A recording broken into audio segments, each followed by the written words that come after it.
ಐದನೆಯ ರಾಶಿ, ದ್ವಾದಶ ರಾಶಿಗಳಲ್ಲಿ ಐದನೆಯ ರಾಶಿ ಸಿಂಹರಾಶಿ.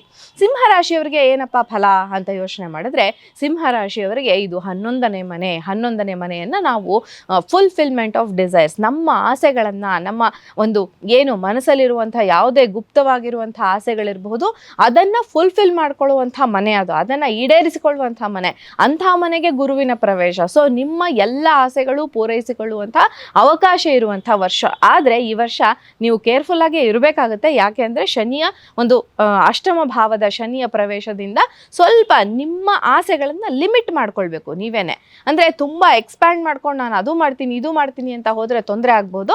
ಆದರೆ ಗುರುವಿನ ಒಂದು ಬ್ಲೆಸ್ಸಿಂಗ್ಸ್, ಗುರುವಿನ ಒಂದು ಸಪೋರ್ಟ್ ನಿಮಗೆ ಈ ವರ್ಷ ಇದ್ದೇ ಇರುತ್ತೆ. ನೀವು ಮಾಡುವಂಥ ಪ್ರತಿ ಕೆಲಸಕ್ಕೂ ನಿಮಗೆ ಒಂದು ಸಪೋರ್ಟ್ ಸಿಗ್ತಾ ಹೋಗುತ್ತೆ ಅಂತ ಹೇಳಿಬಿಟ್ಟು. ಸೊ ನಿಮ್ಮ ಅಣ್ಣ ತಮ್ಮಂದಿರ ನಡುವೆ ಏನಾದರೂ ಸಮಸ್ಯೆ ಇದ್ದರೆ ಅದು ಬಗೆಹರಿಯೋದಕ್ಕೆ ಅವಕಾಶ ಇರುತ್ತೆ.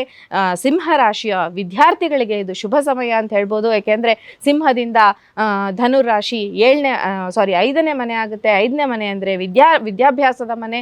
ಸೊ ವಿದ್ಯಾರ್ಥಿಗಳಿಗೆ ಇದು ಶುಭ ಫಲವನ್ನು ತಂದು ಕೊಡುವಂಥ ಸಮಯ. ಗುರುವಿನ ಪೂರ್ತಿ ಪ್ರಮಾಣದ ಒಂದು ಪಾಸಿಟಿವ್ ರಿಸಲ್ಟ್ಸ್ನ ಅನುಭವಿಸೋದಕ್ಕೆ ಅವಕಾಶ ಇರುವಂಥ ಒಂದು ಮನೆ ಅಂತ ಹೇಳ್ಬೋದು. ಇನ್ನು ಸಪ್ತಮ ಭಾವಕ್ಕೂ ಗುರುವಿನ ದೃಷ್ಟಿ, ಅದರಲ್ಲೂ 11ನೇ ಮನೆಯಲ್ಲಿರುವಂತಹ ಗುರುವಿನ ದೃಷ್ಟಿ ಸಪ್ತಮ ಭಾವಕ್ಕೆ ಇರೋದ್ರಿಂದ ವಿವಾಹಾಕಾಂಕ್ಷಿಗಳಿಗೆ ಕೂಡ ವಿವಾಹದ ಯೋಗ ಇರುವಂತಹ ಸಿಂಹರಾಶಿಯವರಿಗೆ, ನೀವು ಸಿಂಹ ಲಗ್ನ ಅಥವಾ ಸಿಂಹರಾಶಿಯವರಾಗಿದ್ದರೆ ವಿವಾಹದ ಯೋಗ ಇರುವಂತಹ ವರ್ಷ ಇದು ಅಂತ ಹೇಳಬಹುದು. ಈ ವರ್ಷ ಪೂರ್ತಿ ಅಲ್ಲದೆ ಹೋಗಿದ್ರು ಮಧ್ಯದಲ್ಲಿ ಅಕ್ಟೋಬರಿಂದ ಡಿಸೆಂಬರ್ವರೆಗೂ ಸ್ವಲ್ಪ ಸ್ಟ್ರಕ್ ಆಗ್ಬೋದು.